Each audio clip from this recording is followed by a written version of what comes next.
Jake Miller wiped the grease from his hands and looked at the old truck engine. It was almost 5 in the evening, and the Nevada sun was still hot. He had been working on cars and trucks all day in his small garage in Copper Falls. It was the same every day. Fix engines, change oil, help people with their cars. Nothing exciting ever happened in this small desert town. He was 25 years old now, and sometimes he wondered if this was all his life would be. His friends from high school had moved away to big cities. Some went to college. Others joined the military. But Jake stayed in Copper Falls with his garage and his simple life.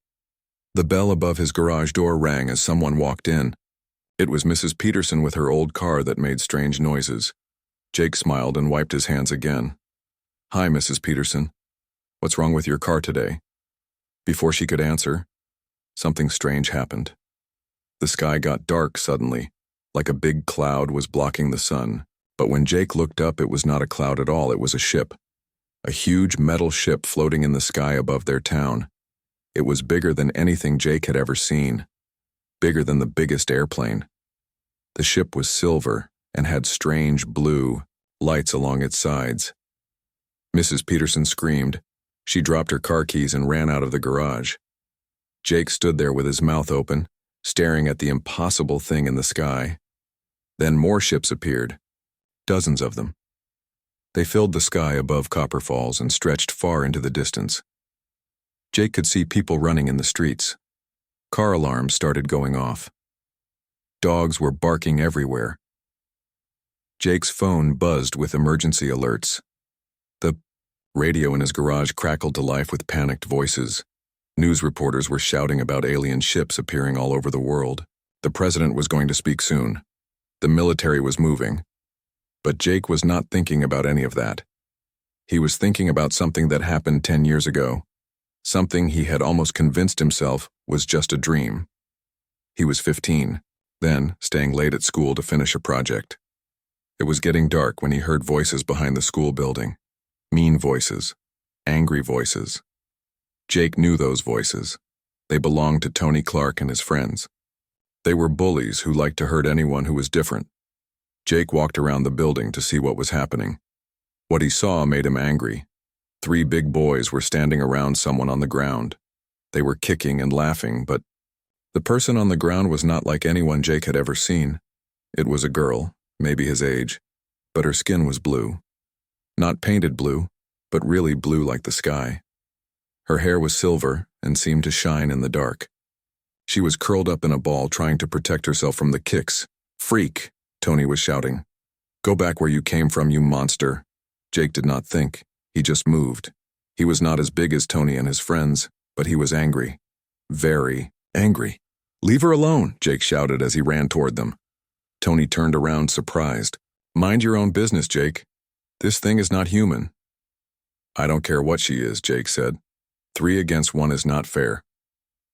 The fight was short, but painful. Jake got a black eye and a bloody nose, but he kept fighting until Tony and his friends got tired and walked away, calling him names. Jake knelt down next to the blue girl. She was hurt, but her eyes were the strangest thing about her. They were purple, and they seemed to glow in the dark. "Are you okay?" Jake asked. The girl looked at him with surprise. She spoke, but her words were strange and hard to understand. "You help me?" she said in broken English. "Why you help?" "Because it was the right thing to do," Jake said simply. The girl stared at him for a long moment. Then she reached into her clothes and pulled out something small. It looked like a crystal, but it glowed with soft blue light. "For you," she said, putting it in Jake's hand. "I not forget. Never forget." Before Jake could say anything, the girl stood up and ran toward the desert behind the school. Jake called after her, but she disappeared into the darkness. When he looked down at the crystal in his hand, it was still glowing softly. The next day, Jake looked everywhere for the blue girl. He asked everyone at school, but nobody had seen her. After a few days, he started to think maybe he had imagined it all. Maybe he had hit his head in the fight. Maybe there was no blue girl at all. But he kept the crystal. Even now, 10 years.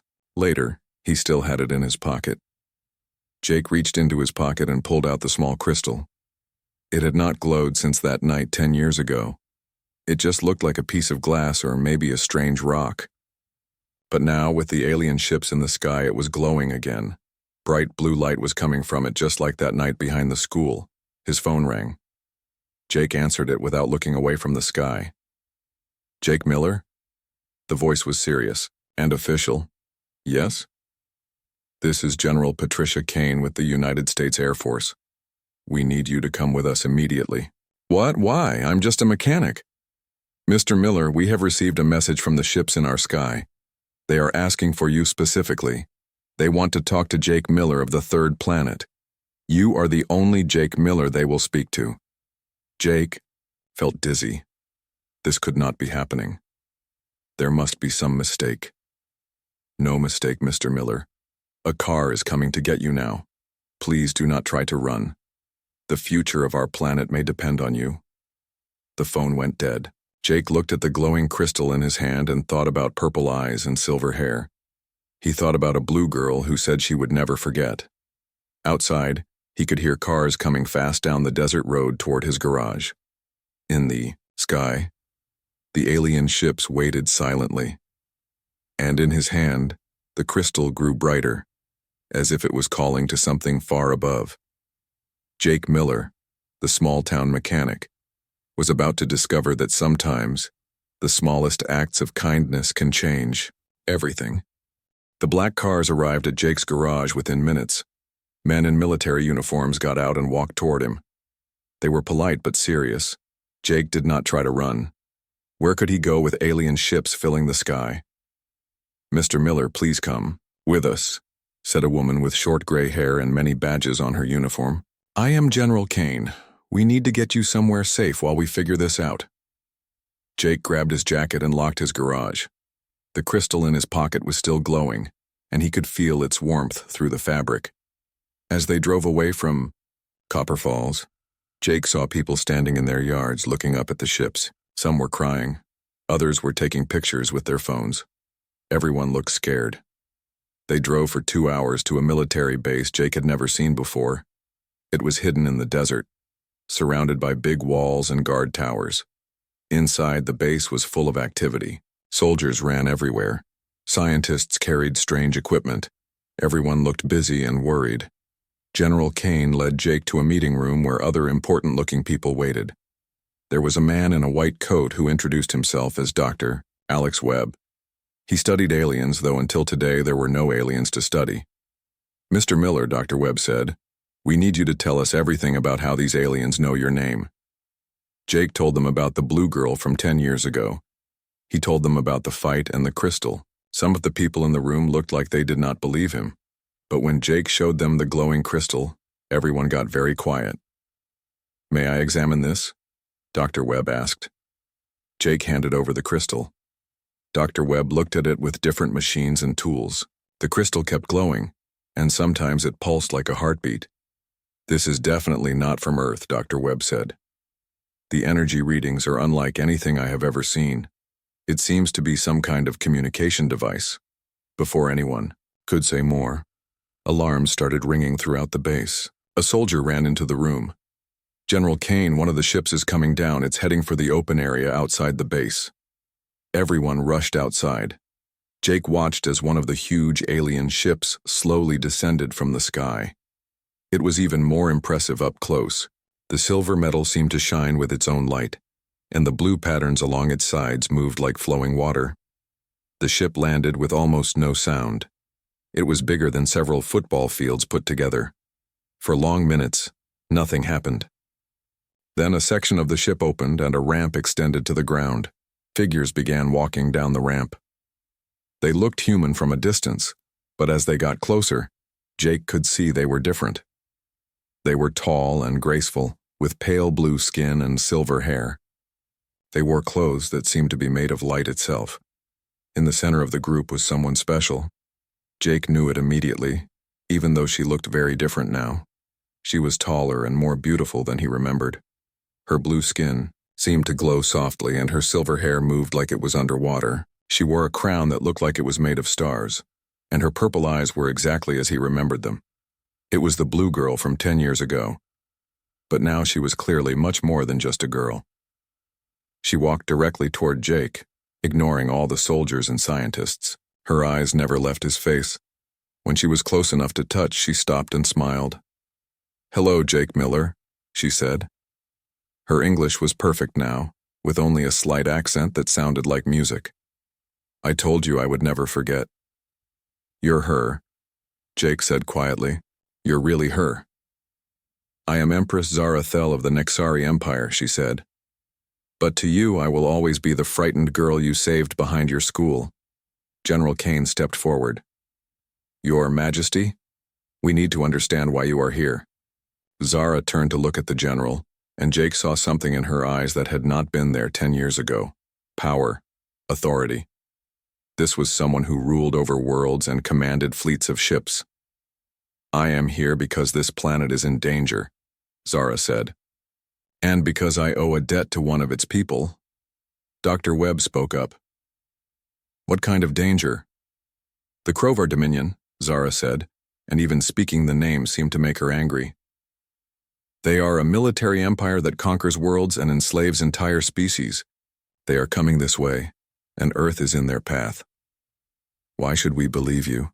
General Kane asked. Zara looked at Jake. "Because 10 years ago, when I was alone and hurt and afraid, one human boy showed me that not all beings in the universe are cruel, that kindness exists, that there are people worth saving." She turned back to the general. "I was a refugee princess then. My family had been killed in a rebellion, and I escaped in a damaged ship. I crashed on your world by accident. I had heard stories about primitive planets where beings killed anything different from themselves. But Jake proved those stories wrong. Jake felt embarrassed with everyone looking at him. I just did what anyone would do." "No," Zara said firmly. "Most beings would have walked away, or joined the bullies, or been too afraid to act. But you fought 3 larger opponents to protect a stranger. That is not common in the galaxy, Jake Miller. That is rare and precious." Dr. Webb was writing notes frantically. "You said you are an empress now. What happened after you left Earth?" "I spent years building alliances with other species who had suffered under Krovar rule," Zara explained. "I gathered fleets and armies. I reclaimed my throne and my empire. I have fought the Krovar on dozens of worlds." "And you won?" General Kane asked. "Sometimes, but they are strong, and they are many. The war has gone on for years with no clear winner." Zara looked around at all the humans listening to her. "Until now. I believe Earth could change everything." "How?" Jake asked. "Humans have something special," Zara said. "I saw it in you 10 years ago, and I have studied your species since then. You adapt quickly. You think in ways other species do not. You unite when threatened instead of falling apart. And you have moral courage." She gestured toward the ships in the sky. "My empire has technology and ships and weapons. But we are tired from years of war. We need allies with fresh ideas and new energy. We need humans." General Kane crossed her arms. "And if we refuse?" Zara's expression became sad. "Then the Krovar will come anyway. They will conquer your world and enslave your people, just like they have done to hundreds of other planets. I cannot stop them alone." "But together we can," Jake said. It was not a question. "Together we might have a chance," Zara agreed. "Your species is young, but that gives you advantages older species have lost. You still believe impossible things are possible." Dr. Webb looked excited. "What would this alliance involve?" "Technology sharing, military cooperation, cultural exchange." Zara smiled. "And friendship between our peoples." Jake thought about his small town and his simple life. He thought about Mrs. Peterson and her broken car, and the desert sunset, and everything normal and peaceful about Earth. Then he thought about aliens coming to destroy all of that. "What do you need me to do?" he asked.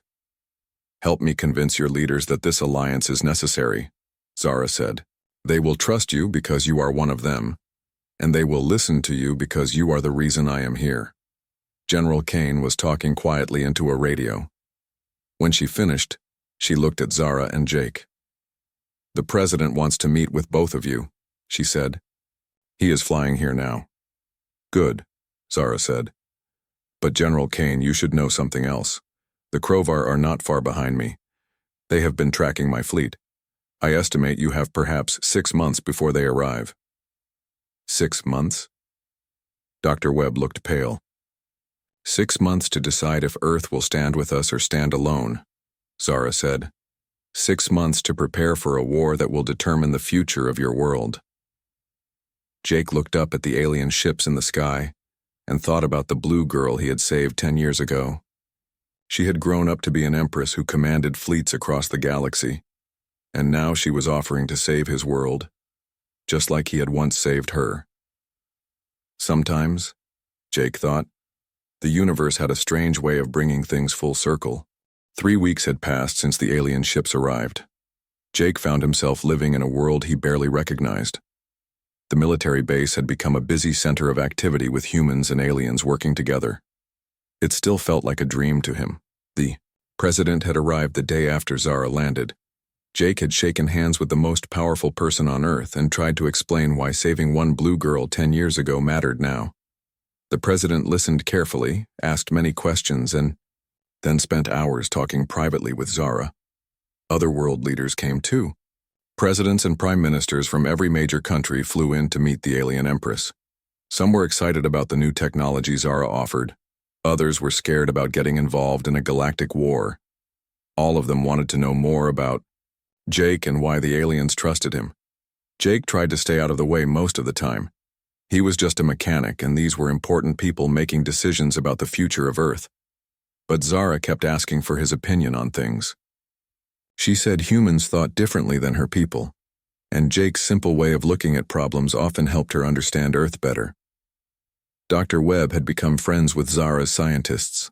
They shared information about technology and medicine and science. Jake watched them work together and was amazed at how quickly humans learned alien concepts. The Nexari seemed surprised too. They said most species took years to understand their technology, but humans figured it out in weeks. Everything changed on a Tuesday morning when the alarms started ringing again. Jake was in the cafeteria eating breakfast when General Kane's voice came over the speakers. "All personnel report to emergency stations. We have incoming ships and they are not friendly." Jake ran outside with everyone else. In the sky, new ships were approaching Earth. These ships looked very different from Zara's fleet. They were dark gray and black with sharp edges and red lights. They looked like they were built for war. Zara appeared beside Jake, moving faster than he had ever seen anyone move. Her face was grim. "Krovar," she said. "They found us sooner than I expected." The Krovar ship stopped just outside Earth's atmosphere. They did not land or send messages. They just waited there like predators watching prey. Then the message came. It appeared on every television and computer screen on Earth at the same time. The being speaking was tall and thin, with gray skin and red eyes. When it spoke, its voice was cold and mechanical. "Primitive humans of the third planet. I am War Prince Vextar of the Krovar Dominion. You are harboring criminals from our empire. Surrender them immediately or face the consequences." The message showed pictures of Zara and her officers. "These terrorists have committed crimes against the Dominion. Give them to us, and we will consider letting your species live as servants rather than destroying you completely." The message ended with images of other planets the Krovar had conquered, burning cities, enslaved populations, entire species wiped out for resisting. Jake felt sick watching it. General Kane turned off the screens, but everyone had seen enough. "How long do we have?" the president asked Zara. "They will wait 3 days for an answer," Zara said. "That is their standard procedure. 3 days to surrender, or they attack." "Can your ships protect Earth?" Dr. Webb asked. Zara shook her head. "My fleet is powerful, but the Krovar brought more ships than I expected. In a direct battle over your planet, millions of humans would die even if we won." Jake listened to the adults argue about options. Some wanted to surrender Zara to save Earth. Others wanted to fight.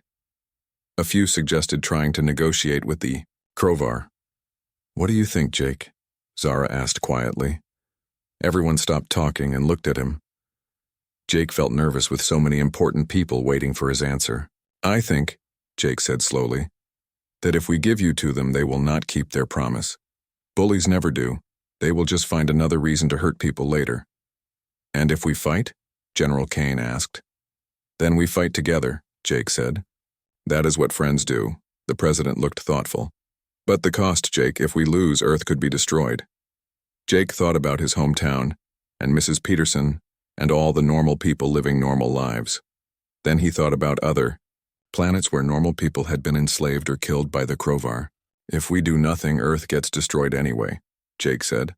"Just slowly, over time, as slaves instead of quickly in battle. At least if we fight, we have a chance to stay free." Zara smiled at him. It was the same smile she had given him 10 years ago when he helped her up after the bullies left. "There is another option," she said. "But it is dangerous." "What option?" the president asked. "We could evacuate Earth's population to other worlds in my empire," Zara said.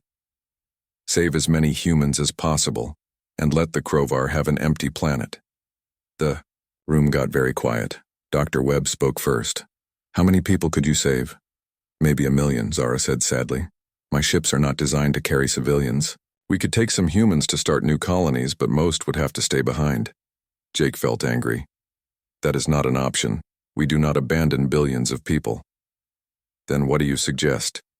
General Kane asked. Jake looked around the room at all the smart, important people waiting for his answer. He was not smart or important. He was just a mechanic who had helped a scared girl 10 years ago. But maybe that was enough. "We ask them," Jake said.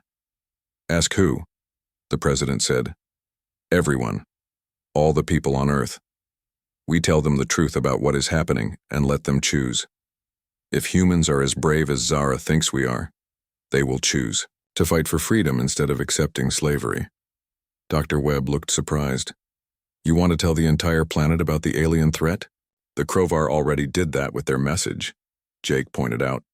"Everyone knows aliens exist now. Everyone knows we are in danger. So we stop treating people like children and start treating them like adults who can make hard choices." Zara was nodding. "In my empire, such decisions are made by rulers and generals. But humans might be different." "We are different," Jake said. "When Americans were colonies under a king, they chose to fight for independence even though it seemed impossible. When fascists tried to conquer the world, free countries united to stop them. Humans do not like bullies, and we do not like being told we have no choice." The president was quiet for a long time. Finally, he spoke. "If we do this, if we tell everyone the truth and ask them to choose, what do you think they will say?" Jake thought about his neighbors in Copper Falls. He thought about Mrs. Peterson and the other ordinary people he knew. They were not soldiers or heroes. They were just regular folks trying to live their lives. "I think they will be scared," Jake said honestly. "But I also think they will be angry. And when humans get angry about injustice, we do incredible things. Even if it means war?" General Kane asked. "Especially if it means war for the right reasons," Jake said. Zara put her hand on Jake's shoulder. "Your species continues to surprise me, Jake Miller. Most civilized races would never ask ordinary citizens to make such a choice. Maybe that is why most civilized races become slaves," Jake said. "Because they forget that ordinary citizens are the ones who have the most to lose." The president made his decision. "We will address the world tomorrow. We will tell everyone the truth about the Crovar, about Empress Zara, and about the choice we face. Then we will let humanity decide its own future." Jake nodded. It was the right choice, even if it was the scary choice. Outside, the Crovar ships waited in the darkness of space. They expected Earth to surrender or to fight alone. They did not expect what was about to happen. They did not expect 6 billion humans to get very, very angry at the same time. The president's speech to the world changed everything. Jake watched from the military base as the leader of the United States stood before cameras and told 6 billion people the truth. Aliens were real. Earth was in danger. Humanity had to choose between freedom and slavery. The reaction was immediate and powerful. Phone lines crashed from so many calls. Internet servers failed from too much traffic. In every major city, people poured into the streets. Some were protesting. Some were praying. But most were demanding the same thing: fight. The polls came in within hours. 87% of humans wanted to resist the Krovar dominion. It did not matter what country they lived in or what language they spoke. The message was clear in every culture and every nation. Humanity would not bow down to alien bullies. "Have never seen anything like this," Zara told Jake as they watched news reports from around the world. "Most species are too afraid to choose war over slavery. They hope that surrender will mean survival." "Humans are different," Jake said. "We would rather die free than live as slaves. Even your children understand this," Zara said, pointing to a news report showing school students holding signs that said, "Earth fights back and no alien masters." Jake felt proud of his species but also worried. Wanting to fight and being able to fight were two different things. War Prince Vextar did not wait for the 3 days to end. When he saw humans preparing to resist, he attacked immediately. The first battle happened over Earth's moon. Jake watched from the base as Krovar ships engaged Zara's fleet in space combat. Explosions lit up the night sky like deadly fireworks. Some of the Krovar ships broke through and attacked the moon base where humans were mining minerals. "We have to help them," Jake said, watching the battle on screens in the command center. "How?" General Kane asked. "We do not have spaceships or energy weapons," but Dr. Webb had an idea. He had been studying Nixari technology for weeks, and he thought humans could adapt it quickly. "Give us 6 months," he told Zara. "Let us combine your technology with human engineering. We can build defenses that the Krovar will not expect." "You do not have 6 months," Zara said sadly. "You have 6 days at most." "Then we work with what we have," Jake said.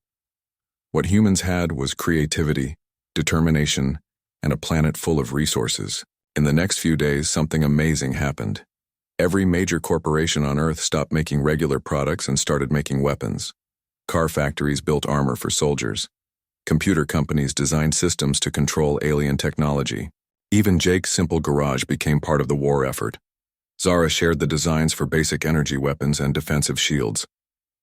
Human engineers studied them and immediately began improving them. They made the weapons lighter and more powerful. They made the shield stronger and easier to use.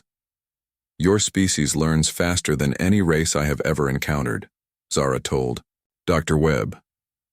"My people took decades to develop these technologies. You have mastered them in days." "We are good at copying and improving things," Dr. Webb said proudly. "It is one of our best skills."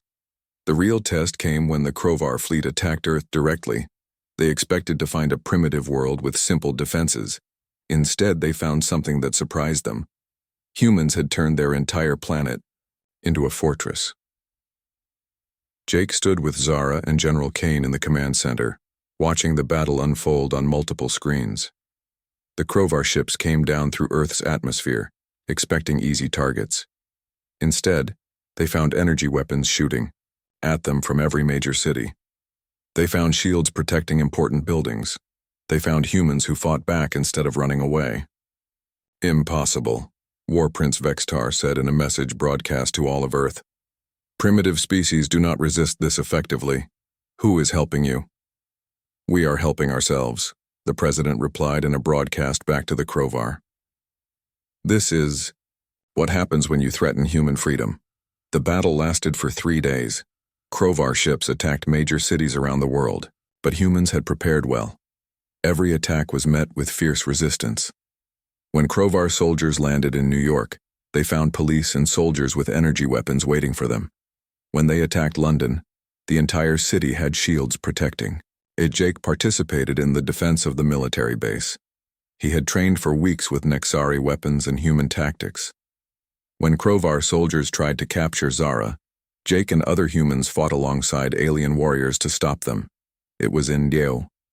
That battle that Jake saw something important. Humans and Nexari fought differently, but they fought well together. Humans were quick and unpredictable. They used tactics that confused the Krovar. The Nexari were disciplined and powerful. They had weapons and technology that humans could not match. Together, they were stronger than either species alone. The turning point came when Dr. Webb made a discovery. While studying captured Crovar technology, he found something interesting. The Crovar used a central computer system to control all their ships and weapons. If humans could hack into that system, they could turn the Crovar's own technology against them. "It is too dangerous," Zara said when she heard the plan. "The computer system is on their command ship. Getting close enough to hack it would be suicide." "Maybe for your people," Jake said, "but humans are good at impossible things." Jake volunteered to lead the mission. He would take a small team of humans and Nexari to infiltrate the Crovar command ship. It was dangerous, but it was also their best chance to end the battle quickly. Zara did not want him to go. "You saved my life once, Jake Miller. I will not let you throw your life away now." "You are not letting me do anything," Jake said gently. "I am choosing to do this because it is right. Just like I chose to help a scared blue girl 10 years ago." The mission was the most frightening thing Jake had ever done. Flying through space in a small ship while enemy weapons fired at them was terrifying. Sneaking onto the huge Crovar command ship was like walking into a nightmare. The corridors were dark and filled with alien soldiers who would kill them instantly if they were discovered, but humans had advantages the Crovar did not expect. They were smaller and quieter than most alien species. They could fit through maintenance tunnels and air ducts that were too small for larger beings. And they were very good at thinking of creative solutions to problems. Jake's team reached the central computer and Dr. Webb began hacking into it. The process took 20 minutes that felt like 20 hours. Every second, Jake expected Crovar soldiers to find them, but the hack worked. Suddenly, Crovar ships stopped firing on human cities. Their weapons turned on each other instead. Their communication systems broadcast human messages instead of Crovar orders. War Prince Vextar appeared on screens throughout his fleet, but instead of his words, humans heard Jake's voice. "This is Jake Miller, speaking for planet Earth. Your fleet is defeated. Your weapons are under our control. Leave our solar system now or we will use your own ships to destroy you." The Crovar fleet retreated. They had never encountered a species that could turn their technology against them so quickly. War Prince Vextar broadcast one final message. "This is not over, humans. The Dominion will return with more ships and stronger defenses. You have only delayed your slavery." "Maybe," Jake replied, "but we have also shown the galaxy that the Crovar can be defeated. Other species will see what happened here and find hope." After the fleet left, Jake and his team returned to Earth as heroes. But Jake did not feel like a hero. He felt like a human who had done what needed to be done. Zara found him sitting alone outside the command center, looking up at the stars. "You did something remarkable today," she said. "We all did," Jake corrected. "Humans and Nexari together." "Yes," Zara agreed. "Together we are stronger than either of us alone. Perhaps that is the lesson the galaxy needs to learn." Jake thought about the Crovar threat and the other alien empires Zara had told him about. Earth had won one battle, but the war was far from over. "What happens next?" he asked. "Next, we change the galaxy," Zara said. "One planet at a time, one species at a time, we show them that freedom is possible. We show them that cooperation is stronger than conquest." Jake nodded and looked up at the stars again. Somewhere out there were billions of beings living under Crovar rule. Maybe after today, some of them would find the courage to fight back. Maybe. The galaxy was about to learn what happened when humans got angry about injustice. 6 months after the battle for Earth, Jake Miller stood in a place he had never imagined he would see. He was on the bridge of a Nexari starship, looking down at a planet called Kepler 442b. It was a world the Crovar had conquered 20 years ago, and its people had lived as slaves ever since. Today, that was going to change. Jake was no longer just a mechanic from a small town. He had become something he never wanted to be but knew he had to be. He was a diplomat, a negotiator, and sometimes a warrior. The galaxy had changed him, but he hoped he had changed the galaxy too.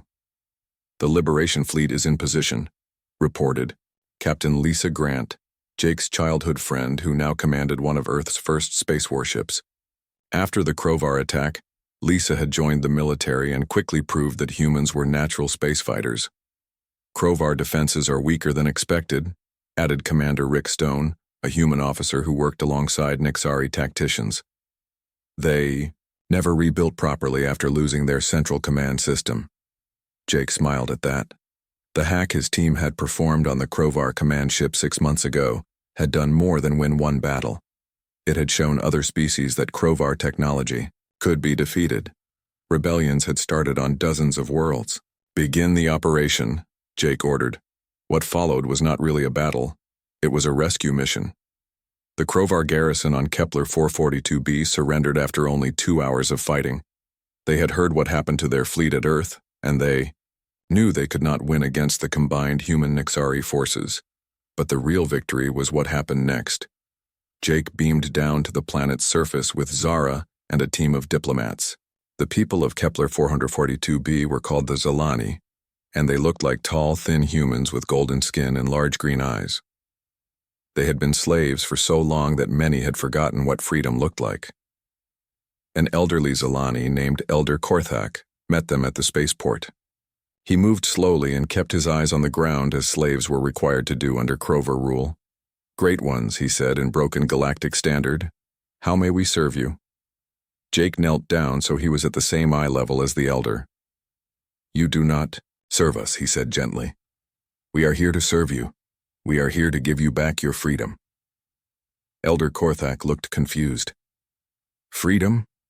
I do not understand this word." Jake spent the next hour explaining concepts that seemed simple to humans, but were revolutionary to species that had lived under oppression.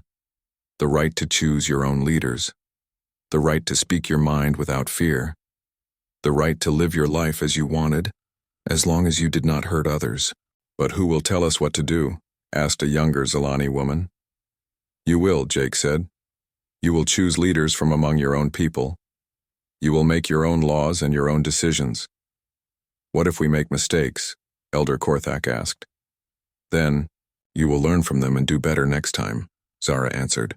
That is what free beings do. It took weeks to help the Zalani understand freedom, but Jake was patient. He had learned that liberation was not just about defeating oppressors.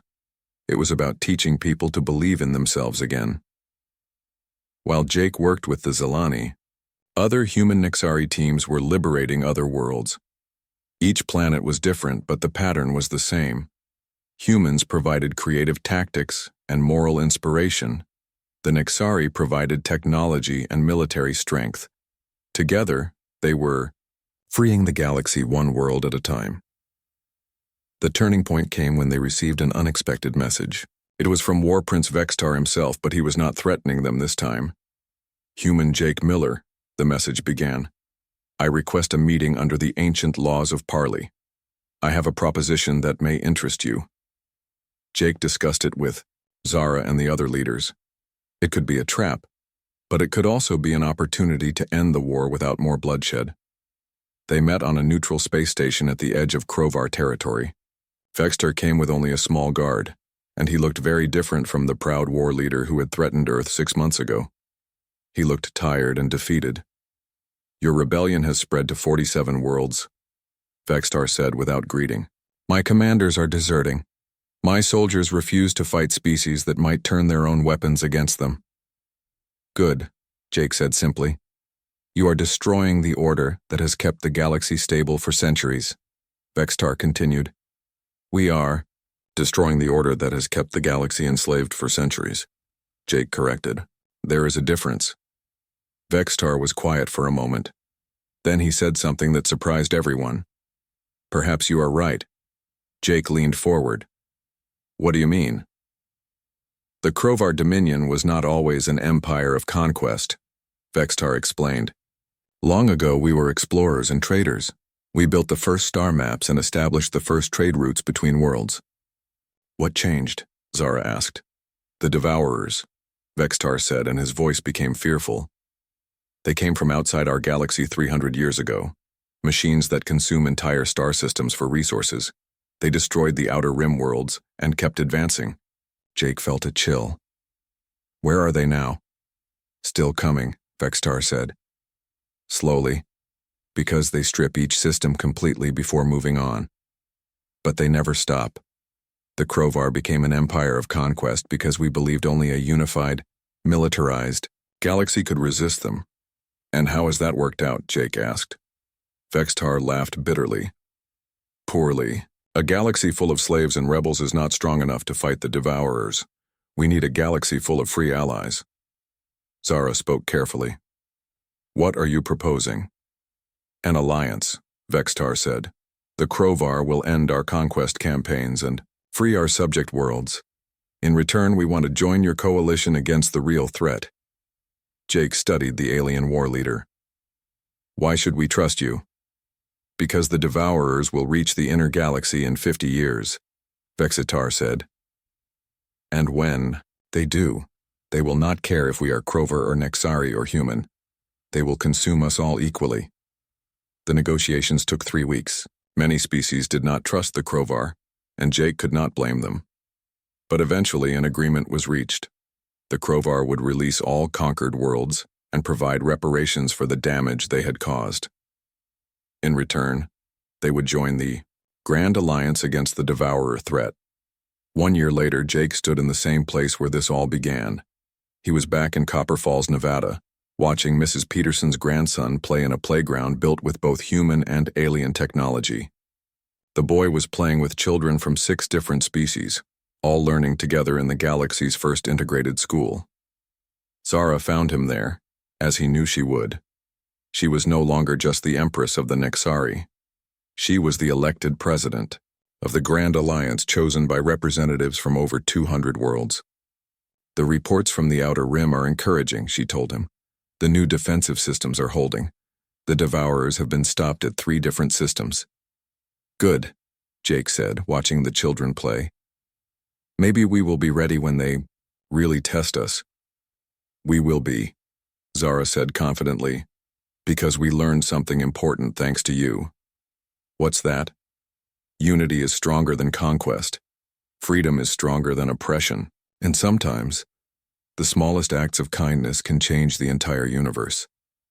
Jake thought about the scared blue girl he had helped 10 years ago. She had grown up to become one of the most powerful leaders in the galaxy. Earth had gone from an unknown world to the diplomatic center of an interstellar alliance.